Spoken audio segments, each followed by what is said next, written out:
student working on the Montana Drought and Climate Project. All right, so I will now put on my other hat and welcome you to our session featuring Montana Drought and Climate, which seeks to provide Montana farmers and ranchers with climate information that will help with decision-making and adaptation to drought and other climate stressors. Today, our presentation will be led by my colleague and friend, Dr. Kyle Bocinsky. Kyle is the Director of Climate Extension for the Montana Climate Office at the University of Montana here in Missoula, and he's the co-project director for the Montana Drought and Climate Project. Trained as a paleoclimatologist and computational archaeologist, Dr. Bocinsky partners with communities across the Western US to support climate and drought resilience through honoring and understanding the long-term relationships between people and landscapes. And I can just tell you that Kyle has such a wide array of skills, and it's been amazing to work with him over the last few years. I'll be adding bits and pieces to this presentation, wearing my hat as PhD student. My dissertation research as part of the project focuses specifically on understanding how ranchers are planning for and responding to drought and other climate stressors. I look at what adaptive management practices ranchers are currently using, and then also what factors, including things like government programs and policy, as well as climate information that we're developing in the Climate Office, how those things influence management and decision making, and how can we can really support the needs of our ranching and our farming community. So with that, I'm going to turn it over to Kyle. Thank you, Ada, and thank you all for being here this morning. Thank you to the Aero Board for inviting me to present on behalf of the Montana Climate Office and this in this project, the Montana Drought and Climate Project, which has been going on since 2018, but is really coming to its full realization over the last year. So it's really exciting to be able to present to you today. I'm going to go ahead and share my screen. Today during this presentation, I'm going to bot between a slideshow that has some information in it, but also some live demonstrations of some of the tools that are available through the Montana Climate Office for agricultural producers. And during the last half hour of our time together this morning, I'm going to actually ask for y'all's feedback on a really important tool for drought monitoring and drought impact reporting here in Montana. And so we're going to do a breakout group where you get to explore this tool on your own. I'll bot between the breakout rooms to answer any questions you might have, and then we'll come back together to report in on a couple of questions, but that'll be towards the end. As Ada said, I'm the Director of Climate Extension for the Montana Climate Office, which was formed several years ago to provide climate information for all Montanans. The Montana Climate Office is Montana's official climate data steward. What does that mean? We keep track of weather station information in the state. We provide information on climate normals, which you may have heard about. What is the normal state of affairs with climate in the state of Montana? And we provide information about current climate events, climate and weather events like drought, in the context of that historical experience that Montanans have had on this landscape for centuries. We provide high quality, timely, relevant, and scientifically based climate information and services to all Montanans. And we do so for specific sectors of interest, either by geography or industry. Much of our work and much of the work that I'll talk about today focuses on agriculture across the state of Montana, but we also have projects looking at climate impacts on outdoor recreation, on fisheries, on forests, as we're housed here in the W.A. Franke College of Forestry and Conservation at the University of Montana. So we've got lots of different projects, but most of our focus currently is on agriculture. And finally, we assist stakeholders in adapting climate products to their needs, and specifically in helping Montanans adapt to changing climates through sustainable agriculture, through better understanding of climate information. All of the information that I'm going to be sharing with you today, including the tools that I'm going to be sharing, are available at climate.umt.edu. It's really the one-stop shop to get to the information that I'm going to be sharing today. I should have also said, if you have any questions during this, definitely use the hand raise thing or drop a question in the chat. And I think Ada will be helping out, keeping an eye on that. And Ada, no problem interjecting if there's a relevant question to ask. Sounds good. So today I'm going to go through 3 different initiatives of the Montana Climate Office that all build on one another.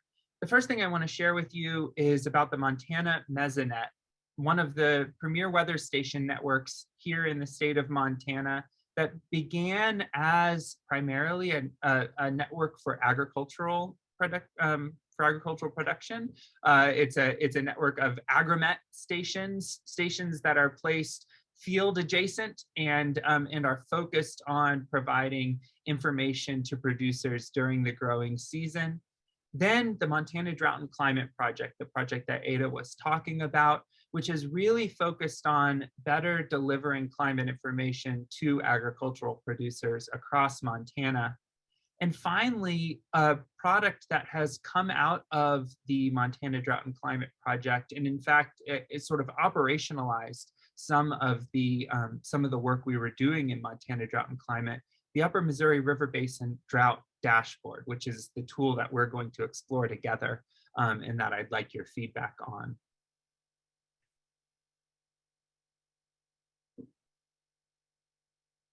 So the Montana Mesonet is a collaborative network of now, I mean, I've got 74 stations across the state on here. This is as of last year. Now we've got about 85 of these agricultural scale weather stations across the state of Montana that are reporting weather data, precipitation, temperature, relative humidity, soil moisture on a 15-minute time scale every day for the last 4 years and growing.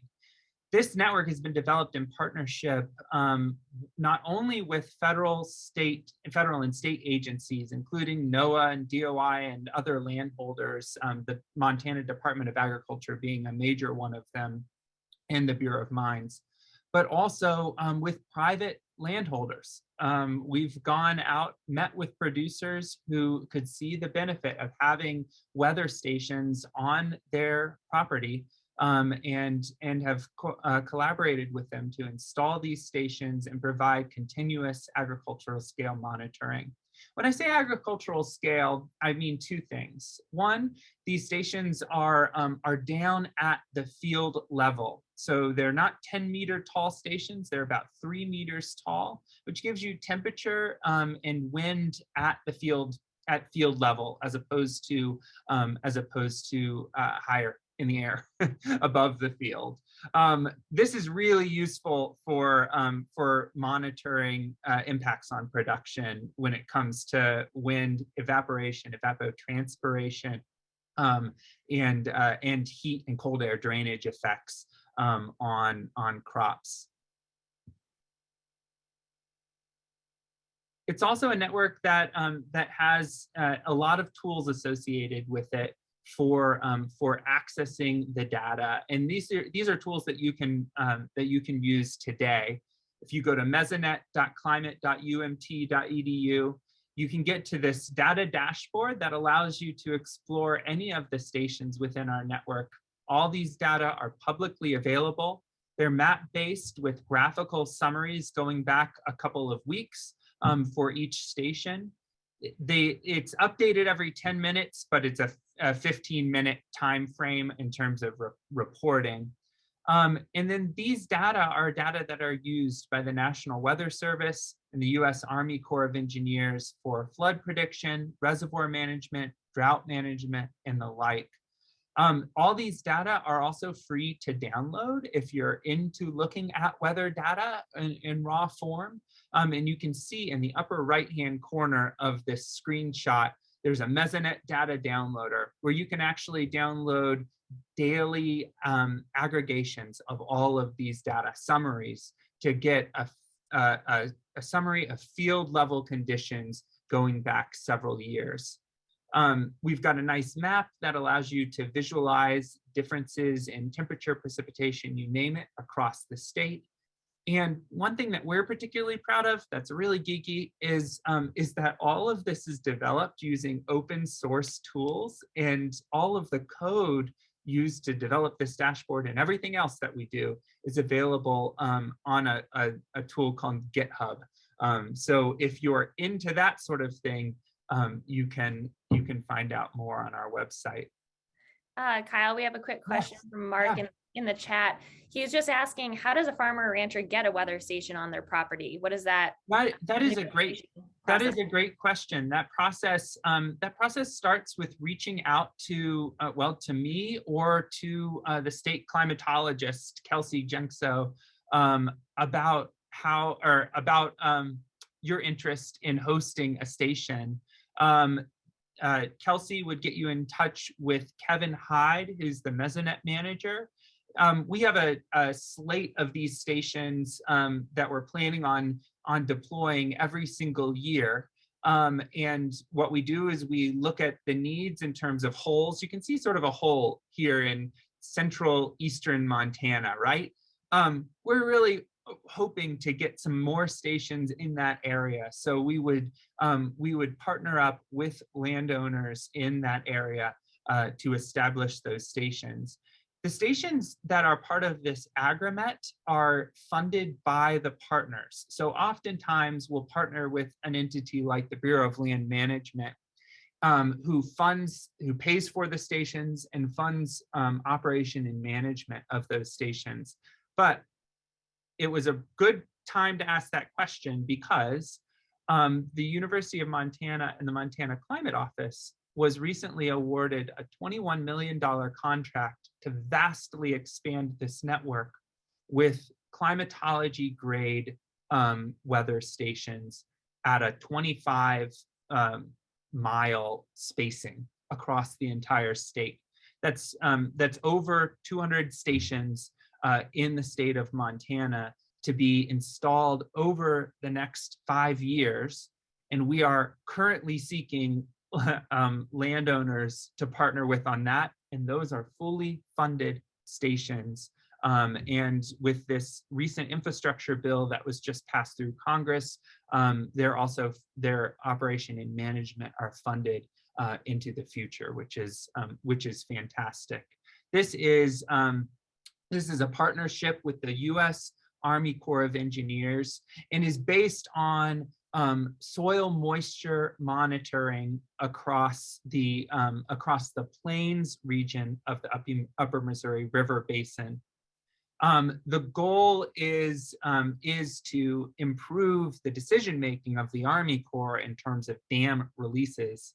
But our goal in the Montana Climate Office is to broadly improve soil moisture and snowpack monitoring across the state, especially in the Plains region, which is not well covered or well served by existing snowpack monitoring networks like the SNOTEL system, which is usually at higher elevations. This network, as I said, is going to install over 200 stations across the state, roughly in this grid.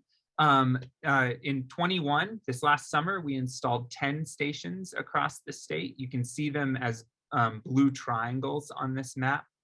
In 2022, we plan to install 8 stations in the state. Among these, actually, those are the blue triangles. I'm sorry. The green dots are the ones that we installed this year. The blue triangles are the ones that we're planning on next summer. And then these stars are the first stab at our set of stations to be installed in 2023. We're still looking for many partners, though. All of these grid squares that don't have a dot in them are grid squares for which we're searching for partners.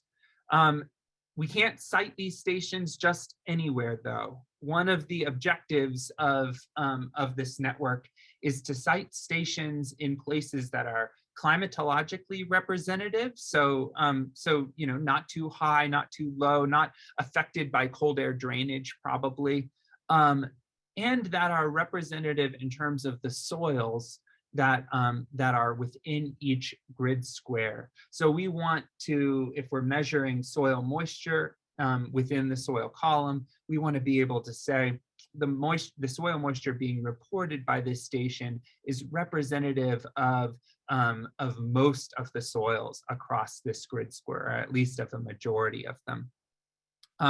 So we've got a lot of room for partnership. Again, if you go to climate.umt.edu, there's an email address right at the bottom of that for the state climatologist, Kelsey Jenkso. Send him an email with your interest in partnering to host a station. He'll get you connected with Kevin Hyde and get you on the list of potential station locations for 2023, 24, and beyond. Thank you. So that is the Montana Mesonet. It's growing very rapidly.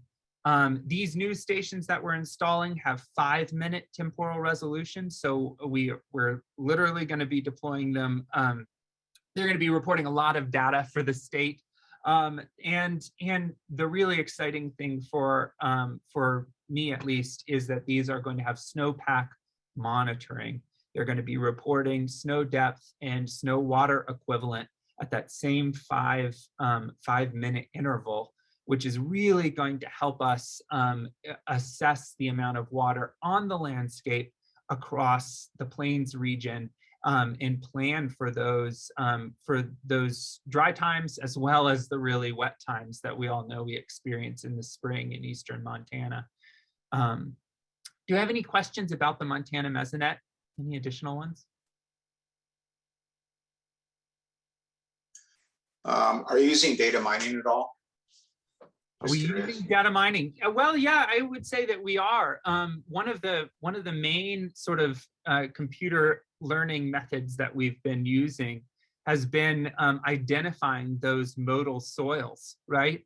We're using data available from the NRCS Surgo database, which is a model of soil type all across the country, in order to identify what those soil characteristics, what's those normal soil characteristics in each of these grid cells are. We're mining those data in order to come up with a window of potential siting locations. And then we look at our volunteer partners, either federal or state entities or private landowners, and say whose land is falling within these envelopes of normal soil. So we're absolutely using data mining in that way, but we're increasingly mining the data that has been reported through this network, weather data across the country, or across the state rather, and using it to better assess things like where are the microclimate regions within the state? Where are, well, an example being, I would say, the northeastern corner of the state, where we see climate patterns due to weather that comes down from Canada that look very different from the rest of the region often. And so we're identifying those spaces. The third part of our presentation today, though, is going to focus on the Upper Missouri River Basin drought indicator dashboard, which is really takes that data mining potential to the next level. And I'm excited to show you that. Thanks for asking that question. Kyle, we also had a kind of a question from Steve. Any expansion plan for the rest of the state? Yeah, that's a great question, Steve. As you can tell here, this is focused just east of the divide, right? the Upper Missouri River Basin. We're currently working with other federal partners in order to do this west of the divide in the Columbia River Basin. So stay tuned. We've expanded the grid, so we know where we would want to put these going forward, and we're just trying to develop those partnerships right now. These stations that we're installing as part of this network are roughly $60,000 a piece and require $13,000 to $20,000 per year in operations and management when you throw in personnel, replacing instrumentation and all that. So they're expensive beasts to install and maintain, and it takes federal and state partners in order to have that sort of capital. But the answer is yes, we are absolutely planning on expanding this network on the western side of the state. We're just trying to get all of those pieces in line right now.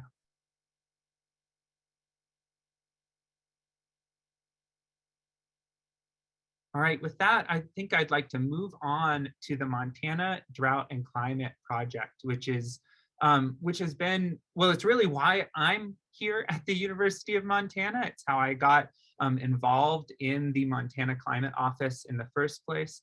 This is a collaboration between the Montana Climate Office and faculty in the College of Forestry and Conservation, and specifically the Department of Society and Conservation here at the University of Montana. The PIs are Lori Young and Libby Metcalf, who are faculty in Society and Conservation. Kelsey Jenkso, who's the state climatologist and director of this office, myself. And it has many participants, including Ada, who I'm really excited for her to show you some of the work that she's been doing as part of this project. But the objectives of this project are fairly straightforward. This is a grant. This is funded by a grant from the USDA NIFA.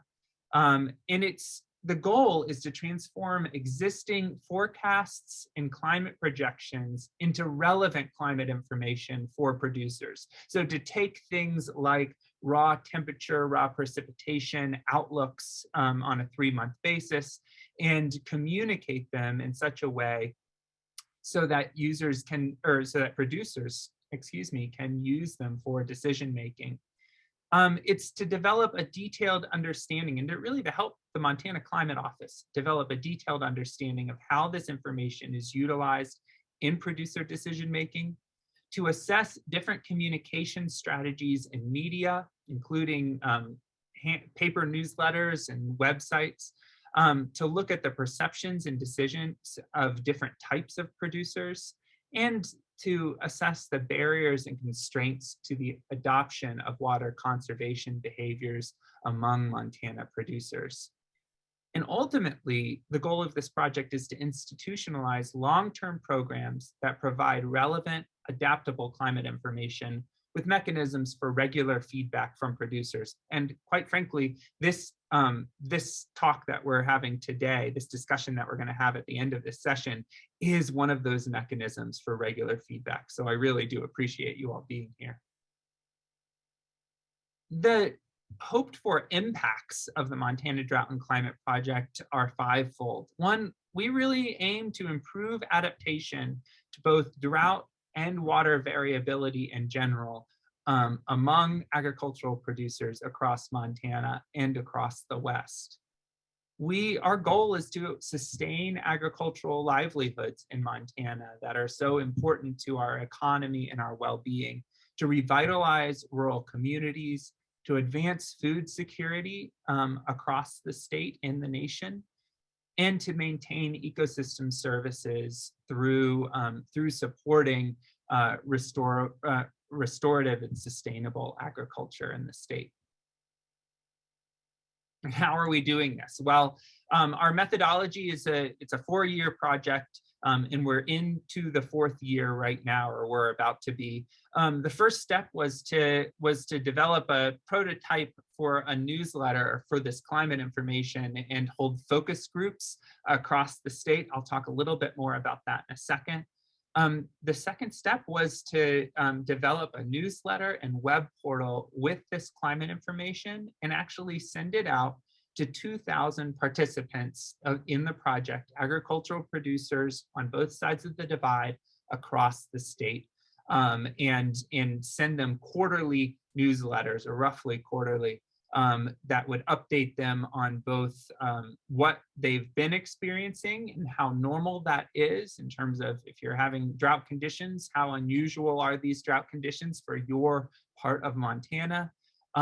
Give them a picture of where we're going, 3-month outlooks in terms of weather and climate so that they can plan in the short term. And then once a year, deliver to them longer mid-century projections, 20 to 30 year projections of climate change and what that might mean for Montana. And I'm excited to share that last part with you because it's the way that we did that was quite innovative. The third part, after those 2 years of sending climate information to producers, we sent out a participant survey. Interviewing people about how they used that climate information, whether they found it useful, and about their operations, about their experience with climate and weather where they're living. And then finally, a really key part of this is in-depth interviews across the state that are ongoing. And Ada will be able to tell you a little bit more about that. The focus groups that we ran in 2018, we ran 5 of them, and they were with Montana agricultural producers in all sorts of types of production: irrigated farming, ranching, dryland farming, sustainable agriculture, you name it. We used a semi-structured approach. We had an interview guide where we were showing climate information and then receiving feedback from the producers. But we would also have long periods of discussion where producers were invited to bring forward any of their concerns or interests around climate, weather, drought, and agriculture in the state. We used it to elicit feedback on the design of our newsletter and web portal, including the graphics, the content, and how relevant it was to their local production. And then we asked additional questions, including their producers' notions of uncertainty around climate information. Do they trust the information not only that we were providing, but that they receive from other entities, NOAA, from agricultural extension? We asked about local ecological knowledge, experience of local communities with weather patterns that are relevant to those communities, and the utility of existing information sources, like I already described. We took that information and used it to fine-tune a series of newsletters and a web portal that then formed the bulk of our experiment in a sense. And I actually want to stop sharing PowerPoint right now and actually give you a little tour of the final newsletter that we sent out, or at least the web portal version of the final newsletter. All of these are available at climate.umt.edu/mtdrought, but I'm going to go there right now.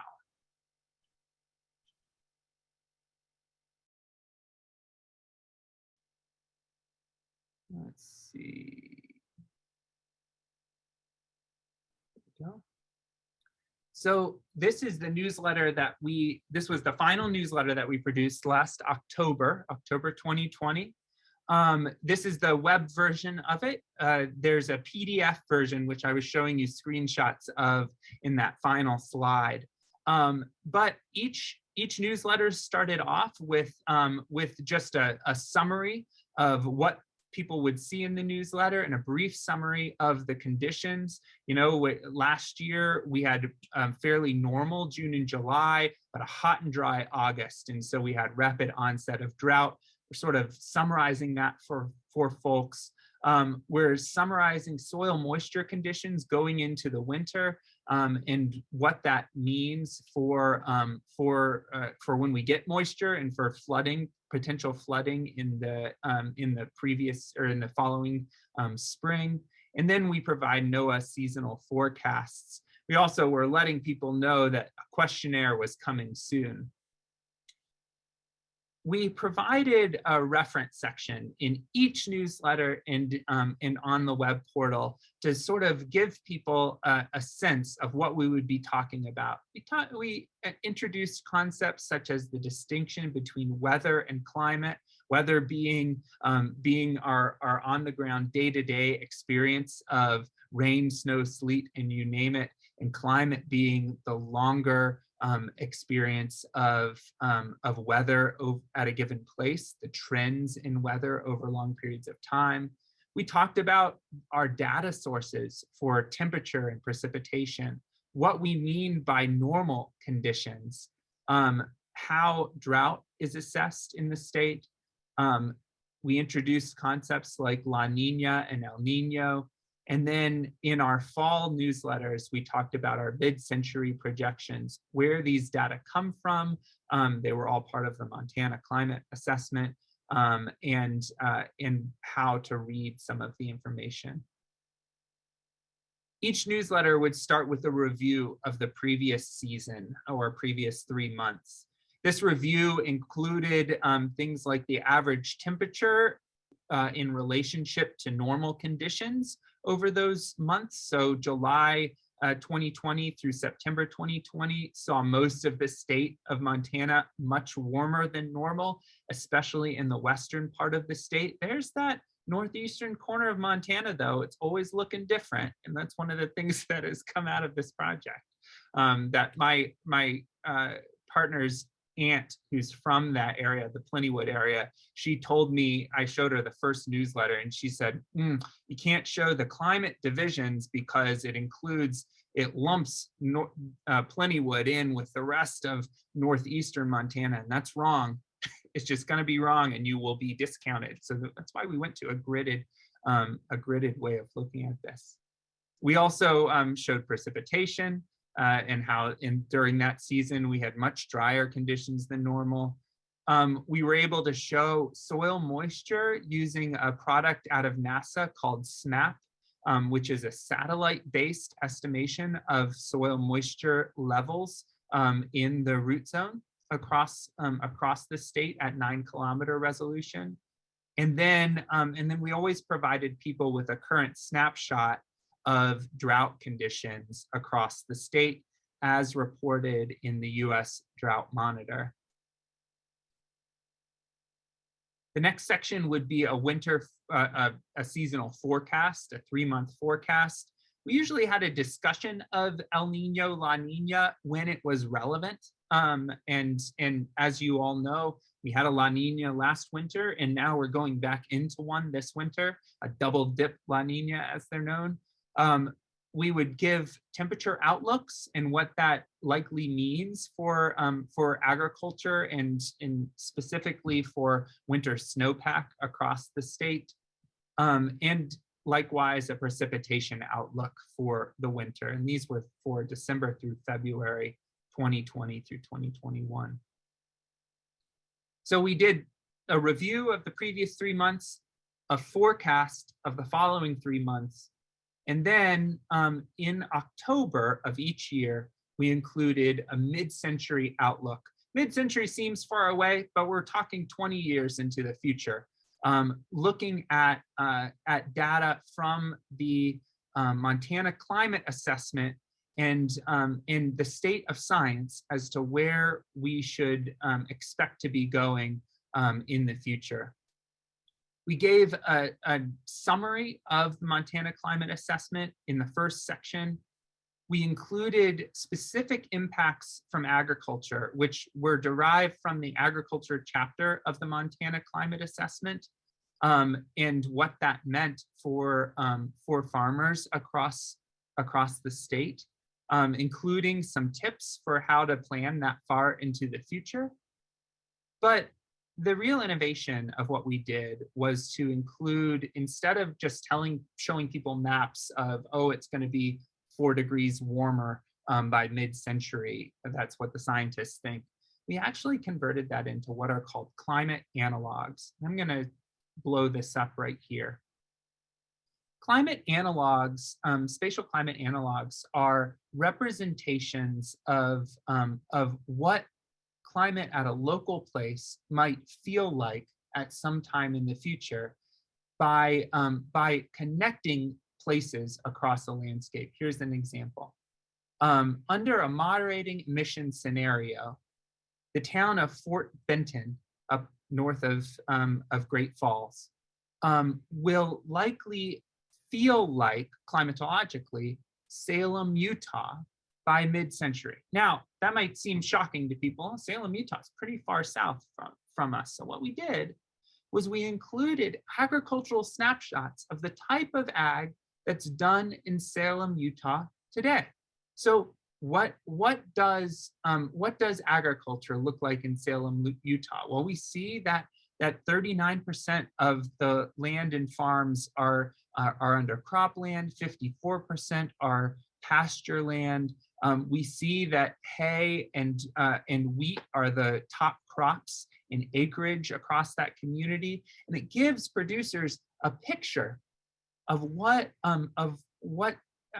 maybe not sustainable, but certainly reasonable agriculture could look like in the future under that particular climate scenario. We did that for 3 places that we felt were representative of 3 regions across the state, for both moderating emissions in the left panel and accelerating emissions, or the business as usual emissions, given current climate, human-induced climate change, in the right panel, making, once again, those connections between agricultural communities here in Montana and agricultural communities in other states across the Western US.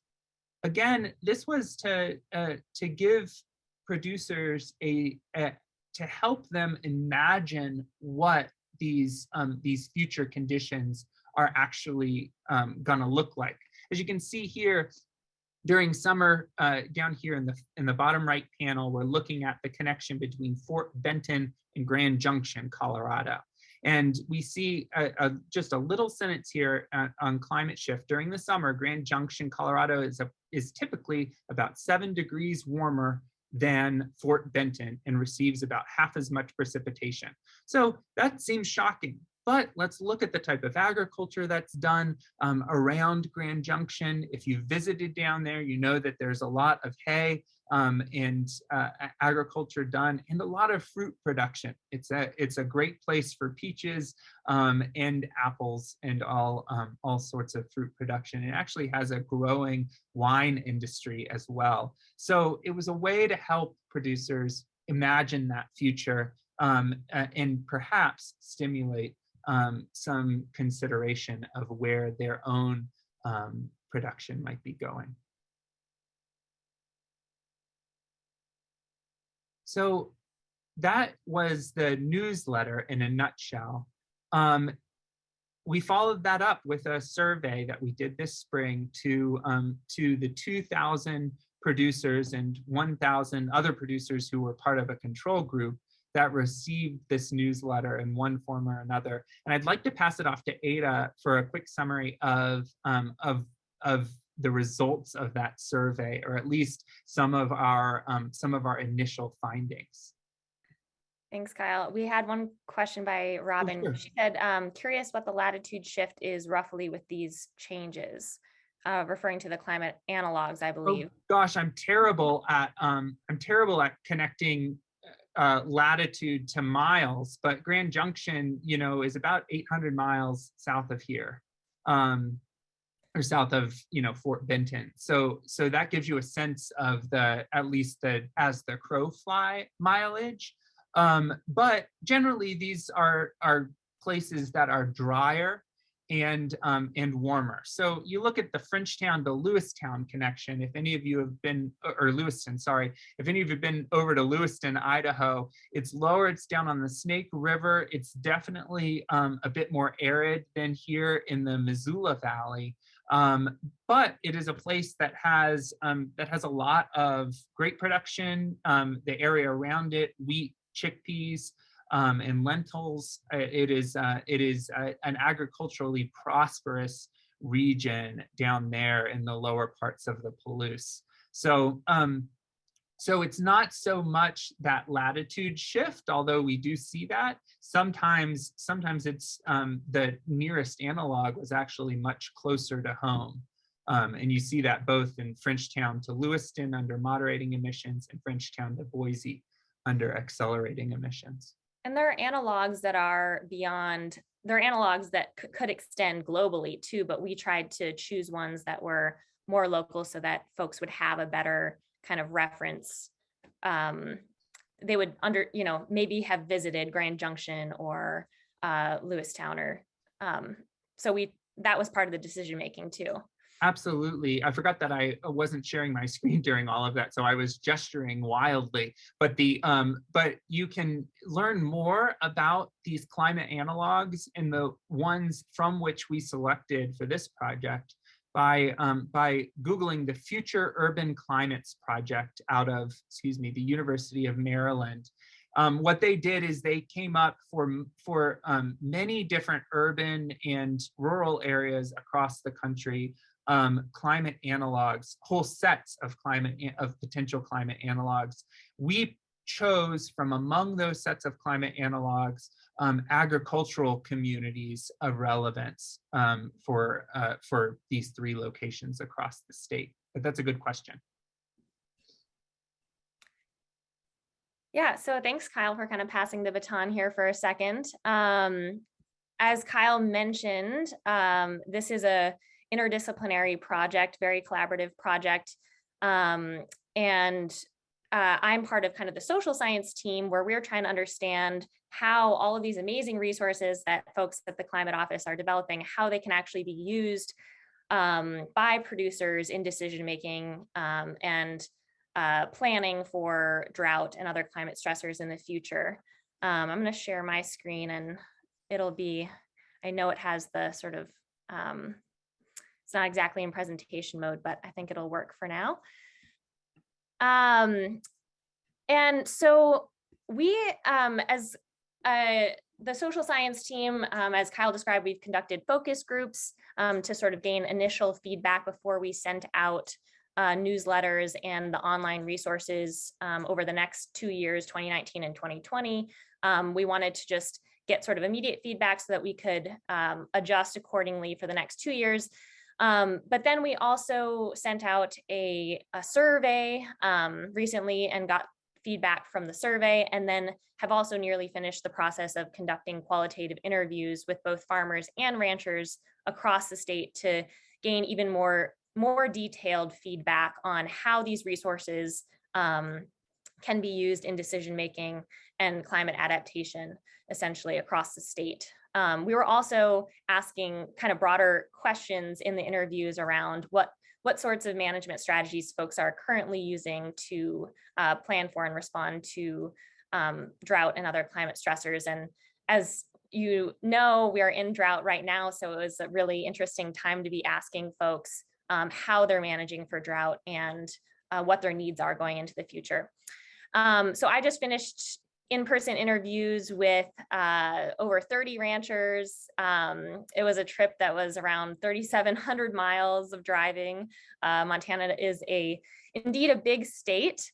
And this was really an incredible way to gain a more grounded understanding of the diverse ecological context that ranchers are managing in, as well as an opportunity to listen to and understand how producers are thinking about climate change and their needs going into the future. I wanted to just give everyone a snapshot of what we learned from the survey first, and we're kind of in the process of analyzing a lot of this data. But a few things I wanted to highlight are just that, one, producers are experiencing the effects of climate change across the state We know that around 75% of the respondents from the survey have experienced losses due to drought in the last 10 years. Around 55% have experienced losses due to extreme heat. 55% or 51% have experienced losses due to extreme cold, and around 37% of our respondents have experienced losses due to saturated soils or flooding. And we know that producers in Montana are also worried about the effects of climate change going into the future. Around 75%, again, are worried that drought will harm their farm or ranch operation in the future. Around 61% are worried about extreme heat. Around 43% of producers are worried that extreme cold will harm their operation. And around 23%, so a little bit less than the other kind of climate stressors people are dealing with, but 23% are worried that flooding will harm their farm or ranch going into the future. So we know that climate change, people are experiencing the effects of climate change and are worried about it in the future. And so a big question that we've been asking is what information then is most useful for decision making? And from the survey and the interviews and also the focus groups, I kind of wanted to just provide a picture of some of the common feedback that we've heard about information. We know that some of the information that we're putting out there is more useful than other information. And what we heard, we actually published a paper from just the focus group data, but we know that producers typically are using reviews of recent temperature and precipitation, reviews of drought, snowpack information, soil moisture information, El Nino and La Nina information, and the seasonal 3-month projections, much more than the mid-century outlooks and the climate analogs.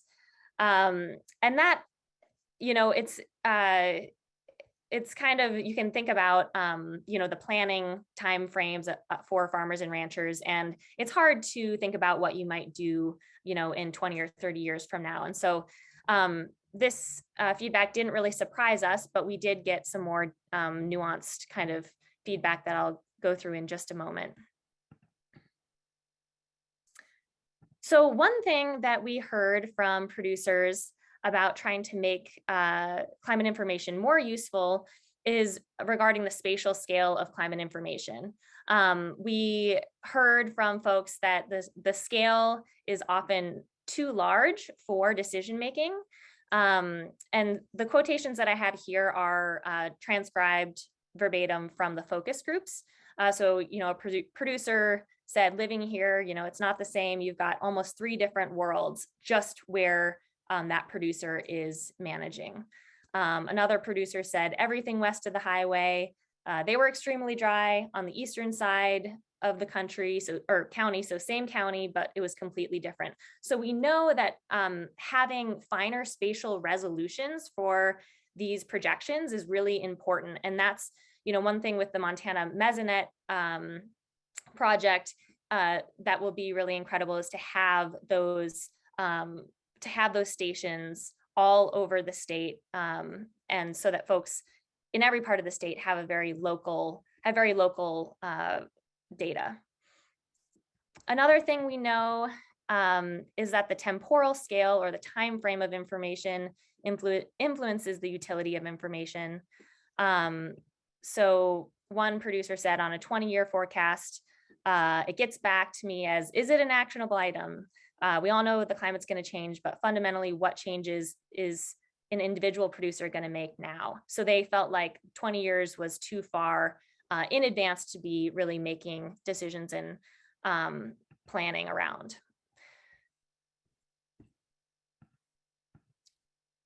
We know that the timing that we put out this information is really important in terms of it being useful. So we're trying to kind of understand what those key decision dates are for both farmers and ranchers for things like the seasonal forecast that would, you know, offer projections 3 months in advance. So where are those key decision dates in terms of planting or deciding on when to calve maybe, or deciding on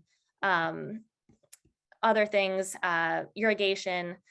So we know that we need to dial in the timing that information is available, especially for the in-print newsletters, where we'd be mailing those out, and the data wouldn't be available all the time for producers if they're not looking at our web or online resources. We also know that the different scales of information, temporal and spatial scales, interact with things like credibility and trust. So we know that mid-century projections actually felt sort of political to some producers, and that skepticism increases with longer temporal scales. One producer said, personally, I have a hard time going past a month on weather. 2 weeks is pushing it. So we know that when we do put out those longer term projections, that they are not as trusted, and we do want to ensure that we're building credibility and building trust with producers so that folks will want to continue using our information. So what does this mean moving forward? We know that there is a large unmet need for usable climate information at shorter temporal scales, that sort of months to decades sort of scale that folks are planning and making decisions within, and at smaller spatial resolutions. So this is why we're doing this work. We also know that there is a desire for more information. Around almost 70% of the respondents from our survey indicated they'd like to continue receiving drought and climate information in the future. So collaboration and the iterative feedback that we're getting from the focus groups, the surveys, and in-person interviews is really important to understand how this climate information can actually get to the folks who need it and who will use it. So end users also include folks like government agencies, ag advisors, and other decision makers. And I think Kyle is going to sort of take it from here and talk about some of the implications of this information for other entities. So I'll turn it over to you, Kyle. Thanks so much, Ada, and thank you for that summary. I will say that we're pleased to announce that we've received a grant from NOAA, NIDIS, the National Integrated Drought Information System, in order to continue to provide these newsletters to producers at least for another year, which is nice. We took a bit of a hiatus this year while we were putting out our survey and that sort of thing, but we'll start ramping those back up in 2022, which I'm real pleased about.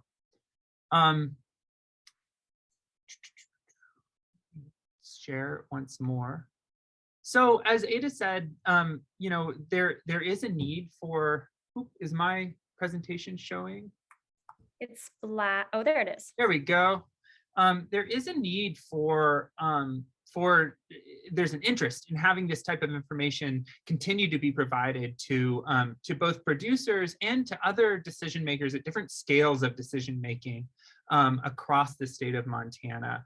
And so one of the projects that we've developed over the last couple of years that was directly built on the infrastructure that we developed for Montana Drought and Climate is really integrating the Montana Climate Office and these types of science-based resources into weekly drought monitoring and reporting in the state of Montana. Now that is done, I'm going to sort of open up the black box for you all today about exactly how drought monitoring is done in the state of Montana. As I'm sure all of you know, the drought status in any given county really determines a lot about the economic livelihoods of producers, agricultural producers in the state. If you're in a declared drought, you have available to you not only all sorts of insurance programs, but also other federal and state relief programs that help our producers move through these dry periods. Before about 2017, those decisions were not really centrally made or well informed by on the ground observations here in the state of Montana. All of that is coordinated through the U.S. Drought Monitor, which is based out of the University of Nebraska at Lincoln. Starting in 2017, the Montana Governor's Drought and Water Supply Committee formed a subcommittee focused specifically on drought monitoring and reporting, and began producing advisory assessments to the U.S. Drought Monitor to help in crafting those weekly drought maps. And they do so every single week. So I want to show you exactly what they do. This group is led by Mike Downey at the DNRC, Aaron Peters of NOAA, Troy Blandford of DNRC and the Montana State Library, Zach Hoylman here at the Climate Office, he's the assistant state climatologist, and Kelsey Jenkso, who's the climatologist. Every Sunday and Monday morning, one of those 5 people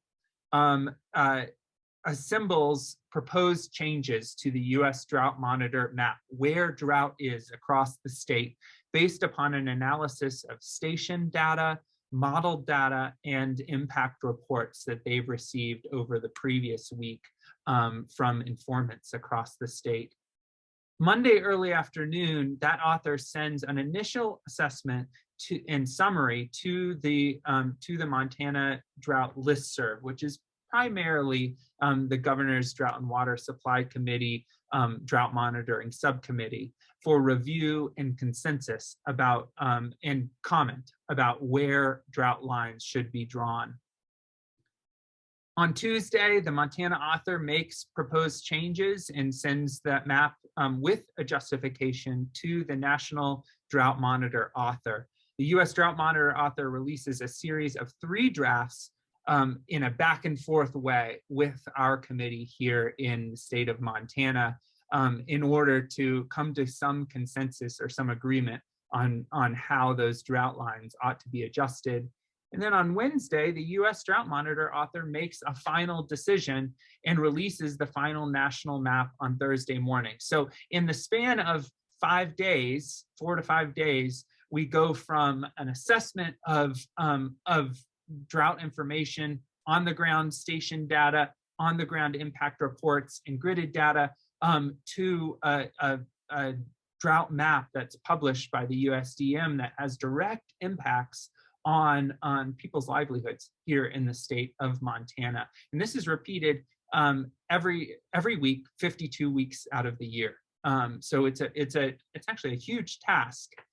To assist in this task, the Montana Climate Office has developed a suite of tools so that everybody on this Drought and Water, Governor's Drought Supply and Water Advisory Committee are using the same data to help make their decisions. Prior to this, we actually had everybody come into the table with their own data sources, sort of cherry picking what they were looking at, and it made for a really difficult process. Now we've created a dashboard that brings both data from weather stations like the Montana Mesonet, NOAA, NRCS, the Snowtel network, USGS Streamflow, and the Bureau of Rec, together with gridded drought data using the tool that I'm about to show you. The team has identified a set of drought metrics that best represent the way that drought looks climatologically here in the state of Montana. They've assessed the strengths and weaknesses of each of those drought indicators, everything from just raw precipitation and temperature to more sophisticated maps of drought impacts across the state. Through funding from NIDIS, the Montana Climate Office has performed an analysis of their predictive ability. So how well each of these different drought indicators predicts both what the U.S. Drought Monitor assesses drought to be in our state, as well as what those impacts are on the ground for producers. And they've created a selection of relevant indices for Montana drought assessments, which is in the tool that I'm about to show you. that has allowed for an operational, this weekly operational drought assessment by county and watershed. This monitoring is to identify and apply these relevant drought triggers or relevant drought indices across the state. Examples include the Standardized Precipitation Index, which is just a measure of how unusual the amount of precipitation we've received is over different time scales from 15 days to the water year. And satellite-based vegetation green lists, or the NDVI, which is an index of the amount of evapotranspiration, in fact, the amount of photosynthesis going on in vegetation as reported by satellites over a similar time scale. Our goal was to create something that was interactive, that could be updated continuously, but used in a daily to weekly time scale, that was at high enough resolution to really capture local variability in drought conditions and aridity. So we present data from 30 meter to 1 kilometer resolution, and to look at products that would benefit from local validation through the use of the Montana Mesonet weather station network. And these data are used to form the basis for an objective analysis by the monitoring committee in making our case, our state's case, to the US Drought Monitor about drought declarations. All of this drought dashboard is available right now to anybody who wants to go there at drought.climate.umt.edu. And I'm about to show it to you, but I want to show you the impact of this first.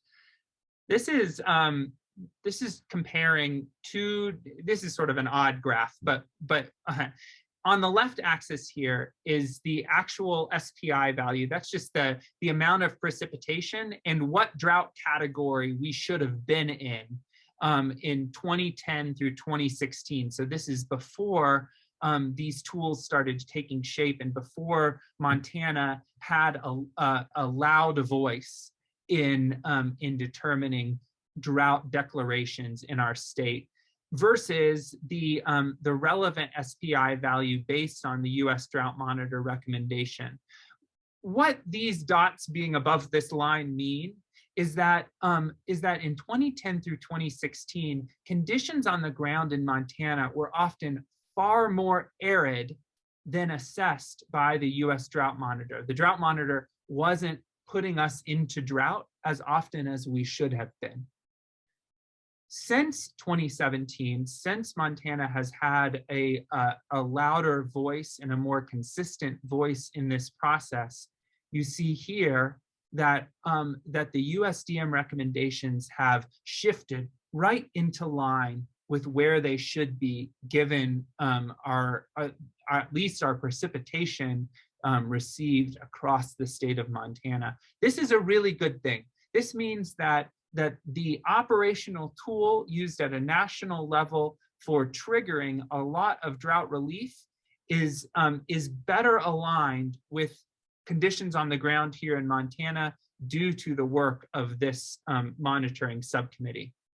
But I want to actually demonstrate this for you right now, and then give you some time to explore and discuss it. So I'm going to stop sharing this screen and start another one.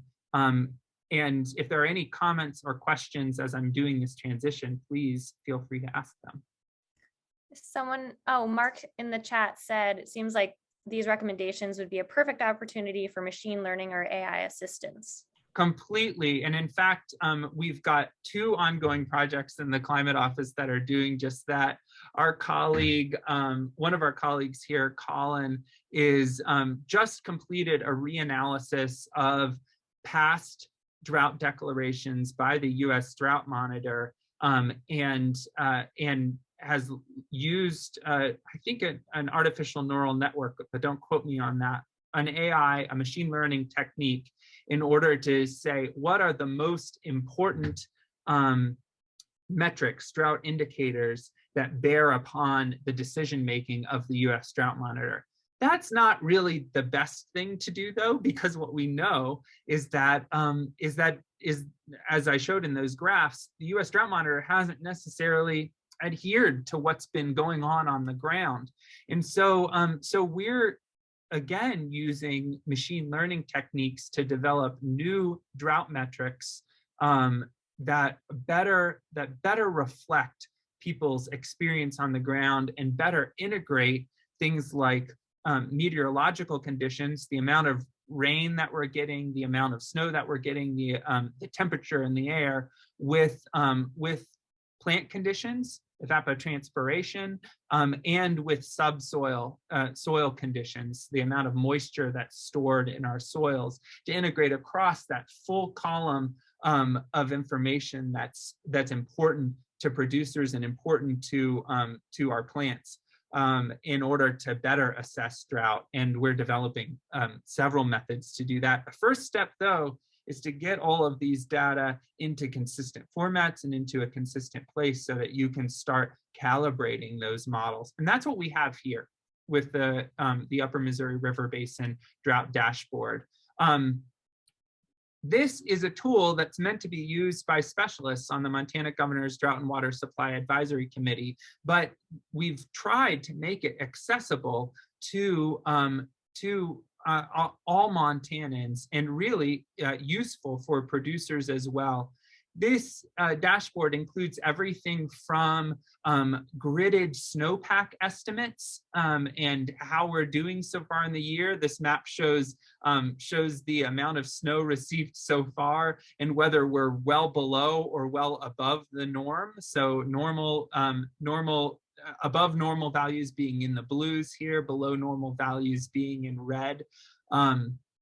We have precipitation percentiles on a similar, with similar colors at different scales. So this is just aggregating the amount of precipitation that we've received over the last 15 days compared to normal, red being well less than normal, dark blue being well more than normal, 30 days, 60 days, 90 days, and so on. You see our drought that was occurring over the spring and summer. And you notice that much of Montana is often in the red zone here. We're just having really low precipitation. Temperature percentiles over the same time scales. You can also overlay the USDM, the current USDM, US Drought Monitor levels on top of this to see how these conditions are lining up. Soil moisture, that soil moisture anomaly map that I just showed you a picture of, showing that our conditions in central Montana are well drier than normal for this time of year currently. Vegetation conditions like the NDVI, that greenness anomaly, showing that we're still having high amounts of, much higher than normal amounts of evapotranspiration in plants across eastern Montana, and we're starting to get lower than normal in plants in western Montana and here in the mountains. And then finally, what's most interesting are these four drought metrics, well vetted metrics of drought conditions that aggregate temperature, precipitation, and other variables to give you a map of aridity across the state. What you won't see here is the Palmer Drought Severity Index. That has been superseded by several of these other metrics. These are the ones that if you overlay the USDM, you can start seeing the decision-making framework that our folks in Montana, the Montana Governor's Drought and Water Supply Committee, are really focusing on when making these decisions, such as the 60-day SPI, or a standardized way of looking at precipitation anomalies. So what I'd like to invite you all to do right now, in the time we have remaining, which is about 20 minutes. So we're going to take 10 minutes, and I'd like to invite you all to visit this site. It works well on mobile. So if you're on a mobile device, you're welcome to go to it, drought.climate.umt.edu. If you are on your desktop, it looks even better. What we're going to do is separate you into what are called breakout rooms, so that you can explore these on your own device and have discussion with one or two other people with you. I think Ada, I think we're good to do boy, let's do 3-person breakouts, or 2-person. Let's do 2-person breakouts. So you and a partner can look at these on your own time for the next 10 minutes and have a discussion. And here are the 2 discussion items that I would love to get your feedback on. One is, if you zoom into these maps, do you see your communities, your local communities' experience of the current drought reflected in these indicators? Which ones speak to you as relevant, which ones don't, and what's missing? And then something that you'll notice that isn't represented in these maps are drought impacts. So the economic impacts, the long-term ecological impacts on plant communities, those are not represented in these maps, and they're underrepresented, by my assessment, in the decision-making framework that we're using here in Montana. So I want your opinion. How should those be integrated into drought monitoring in Montana, and should they be? So we're gonna do breakouts. I'm gonna bop into the breakout rooms to answer any questions people might have and just check in on y'all. And then we're gonna come back at about 12:25 for a 5-minute concluding discussion about this tool and about drought monitoring in Montana. And if you're not in a great place to be in a discussion group, I'm sorry for that. And I really thank you for your time. And you can, I will drop these into chat. I see, Robin, that was a great suggestion. I put the link in the chat so folks can hopefully just copy and paste that. And I think what I'll do is we have 1, 2. I think I'll just create 4 breakout groups. That sounds great. Okay. And let's see.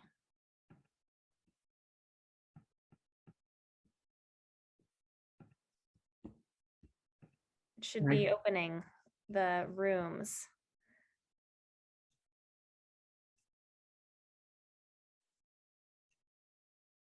Yep, you should get an invitation to go into a different room.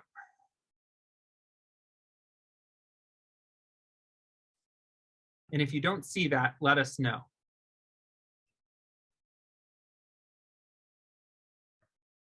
Ada, thanks for coordinating the rooms. Yeah, and I think that we might need to jump to rooms in order for them to maybe have more than one person. Oh, I see. Got it. I guess I could, yeah, we could. Well, it looks like so far 3 of the rooms have 2 people each. 1, 2, 3. Oh, room 1 had 2 people, but now it's got 1. I can join Tracy. It looks, I think you and I were both put into the same room. Interesting. Nice. Yes. Yep. So why don't you go join Tracy, and then I'll bop into rooms 1, 2, and 4. Okay. Probably not in that sequence. That sounds great. Okay, and I will drop into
Hi, y'all. Welcome back.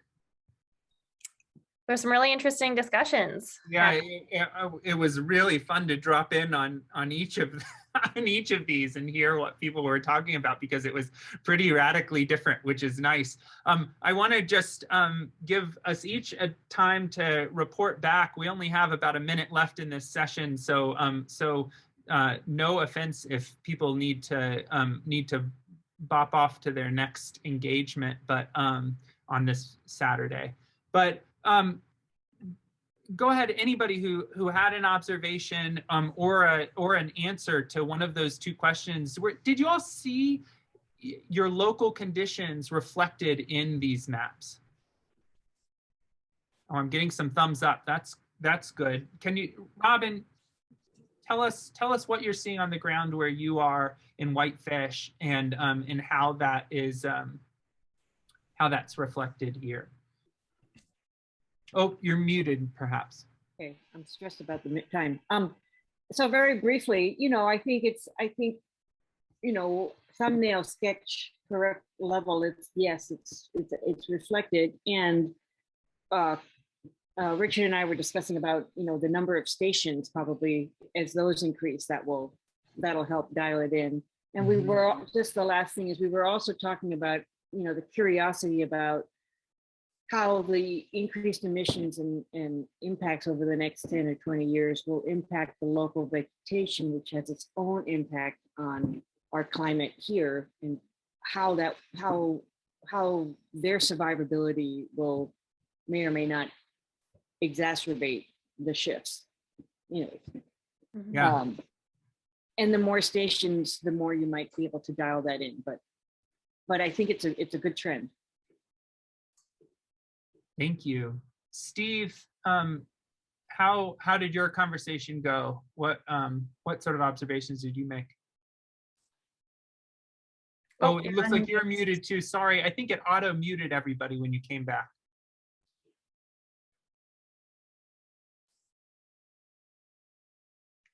Still mute. There you go. There you go. I had to hit it 3 times. Yeah, we came back to the earlier big issue that you highlighted about timeliness. By the time a lot of this data has been collected, and you've already passed your decision point. That was the thing. It does fairly well reflect what's happened, but hasn't been as useful as a planning tool to do this. But like you say, it provides another purpose. I think it is reflecting what I've seen here in my area. Again, like Robin just said, more resolution would be great. Integrating it into economics and the economic impact and thing. To me, we had a brief discussion that regenerative or resilient, sustainable things are what you want to be moving towards, given the fact that this may be coming on down the pipeline. So that's kind of the takeaway from us. Is that right, guys? Yeah, and that's a really astute observation about the economic impacts of drought, because what we really saw this year was an event that we haven't seen since 2002, 2003, which is a drought that really affected most of the West, North and South, for most of the growing, for all of the growing season, effectively. And that had big impacts, in addition to the COVID supply chain impacts, on the availability of things like hay. As people were trying to figure out how they were going to react to their local conditions, they were also dealing with the fact that we were having production and transportation issues across the West when it comes to ag. So that's having some sense of those broader networked impacts would be an interesting direction to go with tools like this. Yes, Mark. Yeah, what I wondered is if there may be some value in having some sort of baseline productivity per acre that then you could, some sort of regression analysis, then figure out, if it gets this much warmer, this much drier, how much less production do you get? And then you might be able to quantify at some scale what the economic impacts are. Right. Right. So across the state. it's moving it towards more of a a portion of it, more of a decision support tool for particular farmers, as well as looking at those economic impacts of drought and the potential economic impacts of drought. I mean, we know obviously that during certain times of year, if you have those dry conditions, you know, you can actually say, oh, my productivity is going to be 0 because it's all dead. We're done. we missed flowering, you know, we're done. So I think it would be interesting to be able to say, you know, those impacts aren't going to be felt for a couple of months until the lack of a harvest occurs, but we know that they're here now, and that's a good observation. Even if it rains in October, that doesn't change the economic impact of a drought that we had in August. Right. Just out of this kind of in the sake of time here, we'll probably have to wrap up. Tracy or Richard, did you have any final kind of comments? Tracy is a irrigated farmer in Terry, so if you'd like to share anything, feel free, and then we'll wrap up. I don't think, oh, there she is. No, I don't have anything to share. Thank you very much. I'd throw one last thing in is that, and I was talking with Kyle a little bit and Robin in our breakout about this, is that it is super interesting to potentially tie these models to certain types of egg practices. For example, there's, you know, the savory method of concentrated grazing and things like that. There's certainly a fair amount of controversy around that.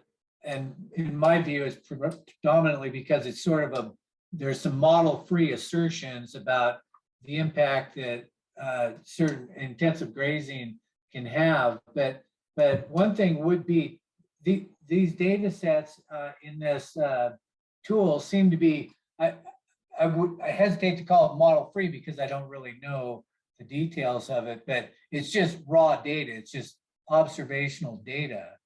And being able to incorporate a model as to how soil carbon is related to, you know, the type of varietals that you have in your pasture, which is then related to your microclimate and regional climate, that if you have those kinds of models, that helps you get from scale, right?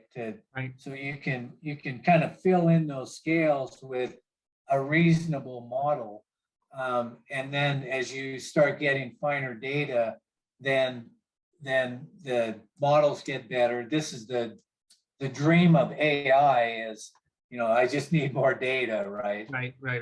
There's huge problems with that thinking, and our Ken was alluding to these in the last talk, that there, you know, there's lots of problematic approaches, but I think that I'll just leave it at that, is that, you know, egg practices and the impact that those can have, to Robin's point about, you know, what kind of plants are growing is going to affect our climate, and how to make it stable and more resilient. I think there's some interesting opportunities. Absolutely. All those darn people and what they're doing. Yeah, good thing we have the social science team on board. No kidding. We're asking actually all about management practices, and we had in the survey we have a whole suite of practices that we are getting information about who's doing what.